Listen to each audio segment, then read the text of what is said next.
दोस्तों आदाब। हमारे हमसाया मुल्क भारत में इन दिनों सियासी लिहाज से एक मुनफरिद लेकिन बहुत ही दिलचस्प सूरत हाल पैदा हो चुकी है। ये बज़ाहिर नाकाबिले यकीन सी भी महसूस होती है, लेकिन है ये हकीकत। कहानी का आगाज 15 मई 2026 से होता है, जब भारतीय सुप्रीम कोर्ट के चीफ जस्टिस सूर्यकांत ने एक केस की समाअत के दौरान बेरोजगार नौजवानों पर शदीद तनकीद की।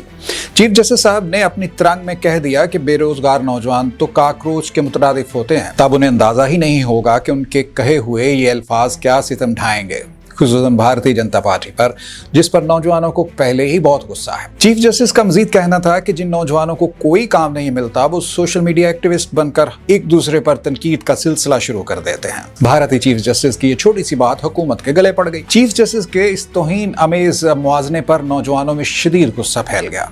आम आदमी पार्टी के साबिक सोशल मीडिया मैनेजर और अमरीकी यूनिवर्सिटी के तालिब इल्म अभिजीत दीपके ने इस गुस्से को एक तंजिया तहरीक में बदल दिया और काकरोच जनता पार्टी की बुनियाद रख दी। उन्होंने तंजन ये असूल बनाया कि इस पार्टी का हिस्सा बनने के लिए उम्मीदवार का बेरोजगार, सुस्त, इंटरनेट पर हर वक्त फाल रहने वाला और तनकीद करने में माहिर होना चाहिए। अगरचे ये डिजिटल मुहिम मजाक और मीम के तौर पर शुरू हुई थी, लेकिन ये नौजवानों की हकीकी आवाज बन गई। इस तहरीक ने इंडिया में बढ़ती हुई बेरोजगारी, इम्तहानात के पेपर्स लीक होने के स्कैंडल्स और महंगाई जैसे संजीदा मसाइल पर मोदी हुकूमत को निशाना बनाना शुरू कर दिया और साथ ही साथ भारतीय वजीर तालीम के इस्तीफे का भी मुतालबा कर डाला। सिर्फ ऑनलाइन ही नहीं, बल्कि नौजवानों ने काकरोच के कॉस्ट्यूम्स पहनकर सड़कों पर पुरअमन एहतजाज भी किया और गंदे दरियाओं की सफाई की मुहिम चलाकर हुकूमती कारकर्दगी का मजाक उड़ाया। महज चंद दिनों के अंदर अंदर इस पार्टी के इंस्टाग्राम अकाउंट पर 20 मिलियन से ज्यादा फॉलोअर्स हो गए, जो कि इंडिया की हुक्मरान जमात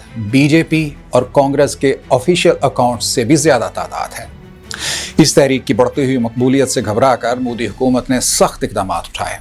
काकरोच जनता पार्टी के ऑफिशियल एक्स और इंस्टाग्राम अकाउंट्स को इंडिया में ब्लॉक या मुअत्तल कर दिया गया। इसके बानी अभिजीत दीपके के जाती अकाउंट्स पर भी हमले किए गए और उन्हें धमकियां भी मिल रही हैं। सियासी तज्जियाकारों का मानना है कि अगरचे हुकूमत ने डिजिटल पाबंदियां तो लगा दी हैं, लेकिन बेरोजगार नौजवानों का ये गुस्सा बांग्लादेश या नेपाल जैसे किसी बड़े जमीनी सियासी इनकलाब का बाइस बन सकता है। भारतीय हुकूमत को अब ये खौफ सताने लगा है कि नेपाल और श्रीलंका में जिनजी की जानिब से चलाई जाने वाली तहरीकों ने जिस तरह कामयाबी हासिल की है, कहीं वही सूरत हाल भारत में भी पैदा न हो जाए। आपको तो याद होगा कि नेपाल में एहतजाज के बाद हुकूमत को इस्तीफा देना पड़ा था। श्रीलंका में भी नौजवानों की तहरीक ने दुनिया भर में तवज्जो हासिल की थी। अब अगर इस तहरीक के वजूद में आने का बारीक बीनी से जायजा लिया जाए तो ये दरअसल भारत के नौजवानों का अपने हुकूमत और चीफ जस्टिस के रिमार्क्स के खिलाफ एहतजाज है। आप देखिए कि जो शख्स चीफ जस्टिस के इंतहाई अहम मनसब पर बैठकर इस तरह के रिमार्क्स दे रहा है, उसके दिल में नौजवानों के लिए कितनी नफरत होगी। दूसरी तरफ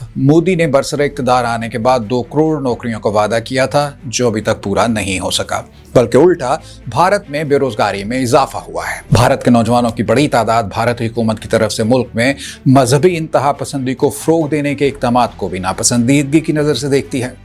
बस ऐसे ही अवामल की मौजूदगी में जब चीफ जस्टिस ने मुतनाज़ा रिमार्क्स दिए तो मजाक ही मजाक में एक डिजिटल तहरीक चल निकली, जिसने भारतीय हुकूमत की नींदें हराम कर दी हैं। ये वो गैर मुतवक्को सूरत हाल है जिसका भारतीय जनता पार्टी ने कभी तसव्वुर भी नहीं किया होगा।